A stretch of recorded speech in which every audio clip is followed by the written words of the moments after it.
Mike's Daily Podcast. Ladies and gentlemen, I, Mike Matthews, feel so much better.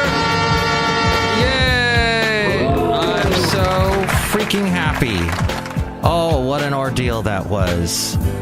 Oh, I shouldn't have even been podcasting the last podcast because I was truly, truly sick. But I didn't know. Mike's Daily Podcast. As far as I know, I just feel a little under the weather. No, there's no such thing as a little under the weather. You're sick. Mike's Daily Podcast. But I have lived in a radio business for most of my life, and there's this very unsympathetic view that people take, and it's like, hey, it's not that hard of a job. Just come into work sick.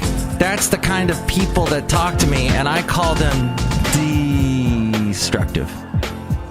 Because that's not the way to be. Mike's Daily Podcast. As I found out from my doctor, who was assigned to me at the urgent care, Dr. Reddy, she said, Mike, Daily, you should have come in podcast a week ago. Yeah! More than that. You let this go way too long. I go, well, I really felt it on the weekend. You could have come in on the weekend. I was here. We are open on the weekend, and it's people like you that are so stoic that think you can just get through it. When you feel sick, you've got to come in. Yes, it's true. Some of them want our money, but Dr. Reddy seemed very adamant about the fact that look who just walked in. It's not Dr. Reddy. That you need to, so she looks in so I thought it was my ear, right? Well, first off, let's say hi to some people. Because they didn't, I didn't get to say hi to the characters last time. Hello, my commander, it's Madame Rootabega, and I am so happy that you are back. I'm putting some happy magic dust on you. Ooh. Thank you. As long as it's not angel dust. What? Look who else is here. Hello there, Mike. This is Valentino, the parking attendant. And this is Bison Bentley. Do you know that? Mike, we are so happy that you are back. We created a pyrotechnic show there. Yeah, explosions. Do you know that? Thank you. You have to pay for that part of the wall, though, that you just blew away. Here at Cafe. Anyway. Yeah. So. And here's today's podcast picture. The podcast picture is of my ear, my inner ear, and you can see it looks so beautiful. It's so inflamed. Ah! Okay, I would like to say this first. Urgent care, I don't even have to say this, is a cluster bleep. You have to wait to talk to someone. It can be pretty annoying. But actually, that wasn't the case. I did go to Palo Alto Medical, and I waited a little bit, and then they're like, hey, we're going to do your vitals first, and then you'll have to wait some more. I'm like, okay. So when they check my vitals, I find out, hey, I don't have a flu. I don't have a fever. And then I wait a little bit longer, not too bad, and I get to go in, and I meet Dr. Reddy, and she looks in my ear, and she goes, yeah, it's inflamed. But it's not it's not an inner ear thing, because you've got a inflammation on the top end of the canal, like when the opening of your ear, that little section that goes back to the eardrum, the top part was all inflamed.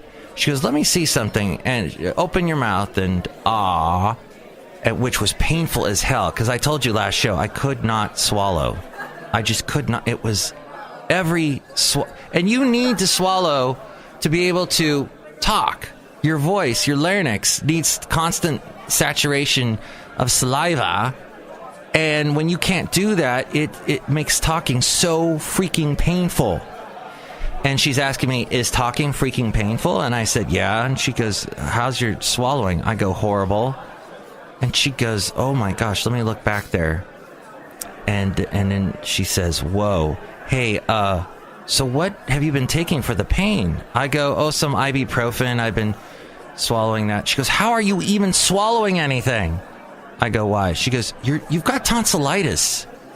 your tonsils are completely inflamed. It looks horrible back there, and that's what's affecting your ear. Look, I'm going to have you talk to the ear, nose, throat people. Of course, now that took forever because I didn't have an appointment. Hey, let me tell you something. You want to get into a field that probably pays buco bucks, and you're constantly in demand. Get into ear, nose, throat, because those people are booked solid for months in advance.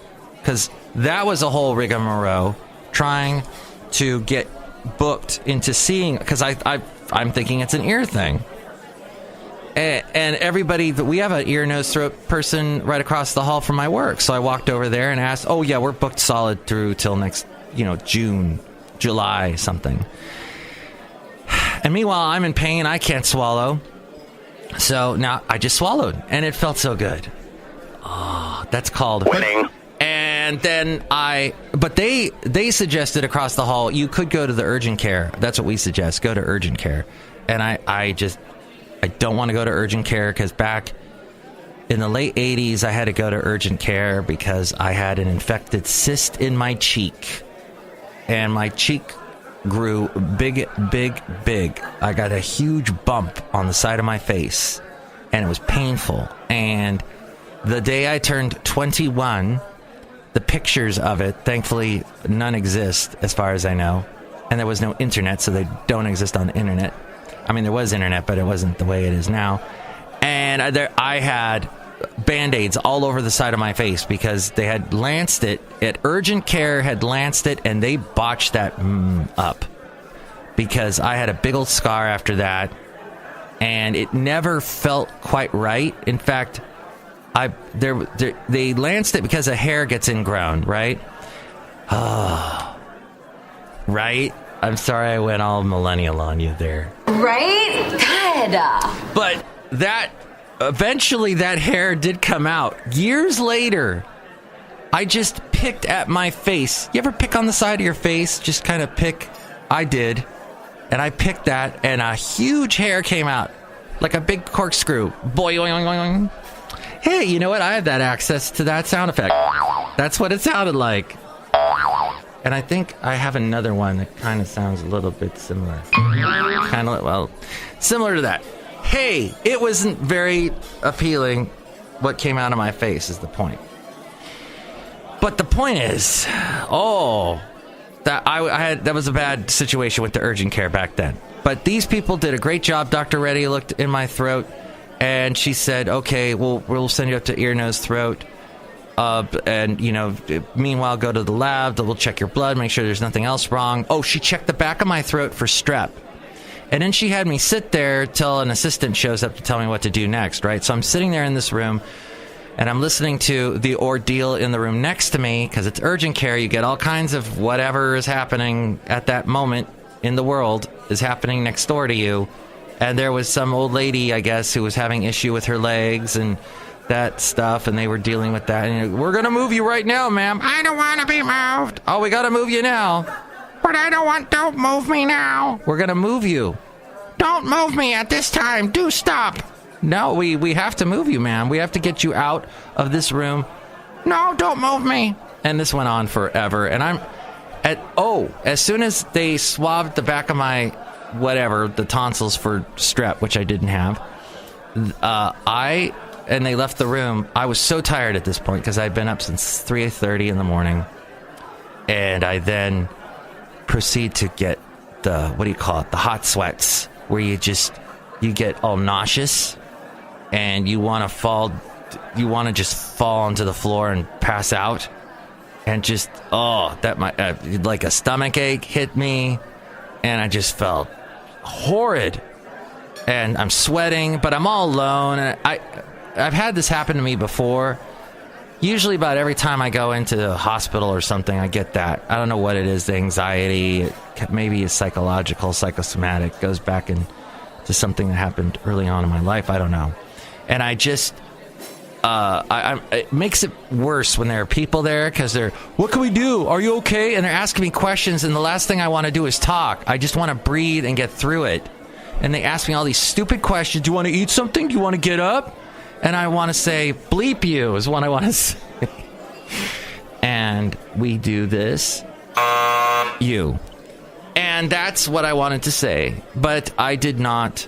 And because I didn't have to because no one was in the room. And I powered through it and all was well. Then, we're going to use this picture, by the way. Basil the Boxer, in a time when he was a little bit more of a runner. He doesn't run so much anymore. His back legs a little bit wobbly as he's getting up there into the double digits. But here's a picture of him from the wonderful, what's it called? The peninsula. The peninsula, San Leandro Peninsula Park, I think is what it's called, near San Leandro Marina.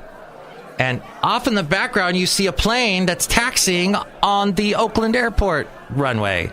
And then behind that, this is a very cool picture, is San Francisco. So see that picture now at MIKEs-DAILY-PODCAST.com. I'll have that posted. So I take a nap as I'm sleeping through the woman's ordeal next door to me, not being moved. And then, eventually this all leads to, after the blood work and everything else, leads to meeting Dr. Wong. And Dr. Wong, he walks right in. After I've waited in his office for about 5 minutes, I notice a little ear model, one of those ear models. By the way, did you ever see 40-Year-Old Virgin? And the guy, I think Steve Carell, is playing with that model of the woman's reproductive system. And it's totally falling apart. Well, it was basically a model like that. One of those kind of ceramic models. Only it was of the ear. So I'm looking at the ear like, what's wrong with my ear? So Dr. Wong walks in and he goes, hello, Mr. Matthews. And I go, Dr. Wong, is there something wrong with my ear? He goes, there's nothing wrong with your ear. Actually, what it is it's connected to your tonsils. Because your tonsils are inflamed, it's caused your ear to be inflamed. So they're connected. But it's a transfer. But it's not exactly, they're not, it's, the problem is with your tonsils. He looks in my throat and he goes, okay, we don't have to remove them. And I don't have to go in and lance anything. All we're going to need is some antibiotics. And that, my friend, was the best news I have been waiting to hear for days. Now came the job of picking up the medicine at Costco, which I have never done before. But I like their pharmacy because I got the Costco card and the credit card, and if I buy stuff there, I get points, and it just works out financially smarter. And then, but I didn't know it was a confused. I guess anywhere you go to pick up any pharmacy can be a cluster. There's just rigmarole there, and but now I know how to navigate. Quick tip about Costco pharmacy: you have to check in just go to one of the windows that's open. They're pretty much helpful. They want to help. But you have to say, hey, I've got something that I need to pick up, and then they'll direct you. Because I waited in line. Don't wait in line. Find they've got like 3 windows open. Just go up to one of the windows and go, hey, quick question, what do I do to pick up drugs? And they'll tell you what to do. Because they got their own little system. And once you go and do the system correctly, they're super nice and friendly, and they were helpful. But I got a lady who couldn't speak English very well. And I had waited in line a while, and she had just had an interaction with a guy who looked like he had been through a stroke, who was having issues speaking English as well. And so that had gone on. And meanwhile, I can't swallow, and I'm about to pass out because I've had such a crazy day. And here I am in a Costco. What the hell am I thinking? And there's people walking around me and free samples everywhere that I can't swallow. So I finally get my antibiotic, and I'm like, since I'm in a damn Costco, I gotta get a damn hot dog. So I go get let me tell you, friend, because you're my friend, because you're just listening to this podcast, and you've gone already 16 minutes into the show with me, or thereabouts. That freaking hot dog was the most painful hot dog I've ever eaten. Every bite was just painful, but I ate the hot dog, then took the antibiotic, and I'm like, please, I hope this works. Do you know that antibiotic began healing? In about 4 hours, that baby was on fire in my system, and was killing all the bad bacteria and viruses and whatnot in my tonsils. And I was already feeling, I could actually swallow about 4 hours later. It was amazing. Oh, so wonderful. Oh, that was my day. That was my day. And I have people to thank. Someone I work with named Sean gave me the suggestion about urgent care. The people across the hall gave me a suggestion about urgent care. Everybody basically was saying urgent care. A guy I work with, Mikey, he was telling me, oh, I got an ear, nose, throat guy. Of course, everybody, he and every other ear, nose, throat person I contacted, they're booked solid through June. So forget that. And just be aware of that. That's how it works in the medical world. But all in all, it's good to be back and talking to you and swallowing. I'm feeling good, except for the ear is just lightly hurting when I yawn. But I can take that, because so far I've had a little bit of coffee, and I don't think I'm going to need to yawn or need to be called Yanni and play crappy music for you. I'm John Tesh. Oh my God, no way! Any rate, as we said hi to everyone, told you about the podcast picture. Oh, here's a little interesting thing. So, I do not understand why people need to hear about 80 times that I'm coming back to work. So, oh, this is a great picture on Bing, by the way, of a historic fishing warehouse in Trondheim, Norway. And I ran into a young girl who is a foreign exchange student from Norway and talked to her for a little bit. And those people are fascinating. Norwegians. They got a very interesting country. It just seems so fascinating to us Californians. It'd be cold as frickin' whatever, but... So that's a nice picture. It looks like a very scenic place. I had told by text the guy that filled in for me at my job where I work in the morning that I would be coming back today. Okay, so he responded. He got that text. Great. I emailed another guy at work that kind of oversees all the people and people's time schedules that I was coming back today. I emailed him. Then I get a text from that same guy like, are you coming back? And then I get a text later from the other guy saying, are you coming back? And then they're both wanting me to do a email to everybody saying I'm coming back. It's like, oh my gosh. Why does there have to be this much of a hassle about Mike coming back? I don't understand that. That could be for a number of reasons. Maybe Wednesdays are just crazy and people just don't pay attention to anything. I guess that could be what it is. And people are like in their nuclear power plants going, "Go! That was a Simpsons reference." Who cares about the Simpsons? So now that we've gone almost 20 minutes into the show, I wanted to tell you that there are ozone-eating emissions. Ozone-destroying emissions are on the rise. Banned chemicals which can cause holes in the ozone layer are on the rise. That's crazy. No one knows what the culprit is. The hunt is now on to find and stop the mysterious source of the emissions. I don't know if you remember back when Paul McCartney got some award, back when he was still getting awards for stuff. Now he just gets awards because he's still alive.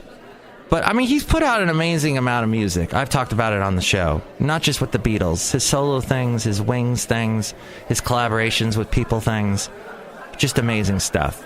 And he once got an award, I remember. I think it was the Grammys. And he's like, thank you for this award.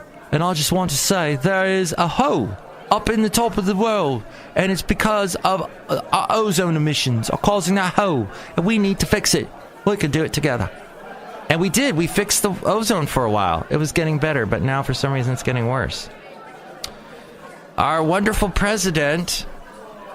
Presidente Trumpole, he said to us...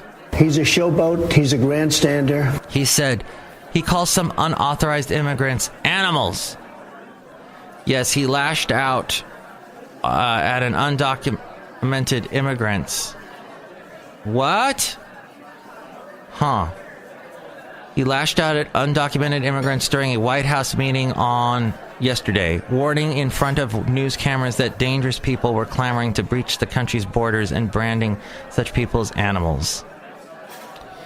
He is going after California's so-called sanctuary laws, which strictly limit communication between local law enforcement and federal immigration officers, and which the Trump administration is suing to invalidate.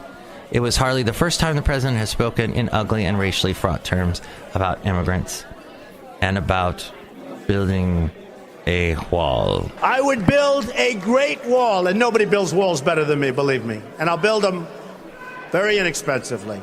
But as the late, great Gary Shandling said about walls... Didn't they try the fence thing at the Alamo? Didn't we try that? Didn't they build the wall, and then the Mexicans had what they call a ladder? True that. I got a new... Okay, I have to say, my wonderful lady friend, who now she has given me the go-ahead to announce her name as DT, helped me so much over the past several days. A big thank you to her. Without her, I would have been probably... not doing as good, for sure. And she actually walked the wonderful Basil the Boxer for me one day. And I was extremely thankful to her. Really helped me out on Monday when I was at my worst. And just the best. And I also got a text from Sylvia, which I have to tell you, because she's so helpful. And she gave me some kind of home remedy when she thought it was my ear, but it didn't end up being the ear, it was the tonsils. But we talked back and forth, and she's like, oh, now all that kissing you're doing with your female friend, that should build immunities, not bring them down. So Sylvia, always having great insights. But I did want to tell you this one interesting thing.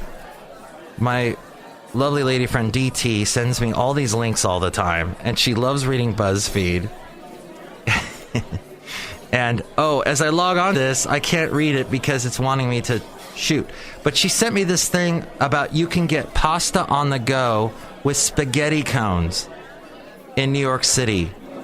Yes, spaghetti cones. You remember the whole thing with your ice cream cone, with your big waffle cones? Well, they do something like that similarly, but they're big pasta cones. Oh, it looks fantastic. And then she also sent me a thing about, she wants me to watch the Drunk History show. And especially the one about leeches, when they were leeching that one president who spoke all day and then got a cold and then died. And then she also had a thing about, I'm zooming through all the texts. Don't you, you know, I haven't been in a relationship in a long time. And I missed that. I missed the whole texting, the good texting, the positive texting, not the, what, you were late? The kind of the enhancing texting that helps you in your, that's good. That's good. I didn't say sexting. I'm not going to get into that topic on today's show as we go outside a cafe anyway. We're bringing you Mike's Daily Podcast somewhere in Podcaster Valley. That's a whole other topic for another day. Why is Meghan Markle's father going to miss the royal wedding? Her father would miss her wedding in a statement issued. But do we know why? My father will not be attending. I've always cared for my father and hope he can be given the space he needs to focus on his health. I guess he's not doing well. Okay. There you go. Meghan Markle from the TV show Suits, which I have not watched, but apparently is supposed to be pretty good. Although I do not like the whole Suits culture. You might be into that, wearing your power suits and whatnot, but not for this guy. Hey, thank you for listening to this Rigamarole show. I hope we got to a lot of interesting topics. I hope overall you thought the show was awesome. And I hope you think that Norway is a great place. And that if you feel sick, don't let your workplace push you to the point of getting so sick that you're suffering every frickin' second, you stand your ground and you say, you find someone to fill in for me, and you take care of stuff, and I will get better. Thank you, and I will talk to you soon. Next show, it'll be the wonderful Chely Shoehart, Floyd the Floorman, and John Deere the engineer. Oh, that was episode. We didn't even say the episode. Sorry. 1623. 1620. Whoops. Nope. 1627. 1627. Just like heaven. Mike's Daily Podcast is written and produced and performed by Mike Matthews. His podcast is super easy to find. Download or listen to his show and read his blog at MIKEs-DAILY-PODCAST.com. Email Mike now at MIKEs-DAILY-PODCAST@gmail.com. See you tomorrow. Bye!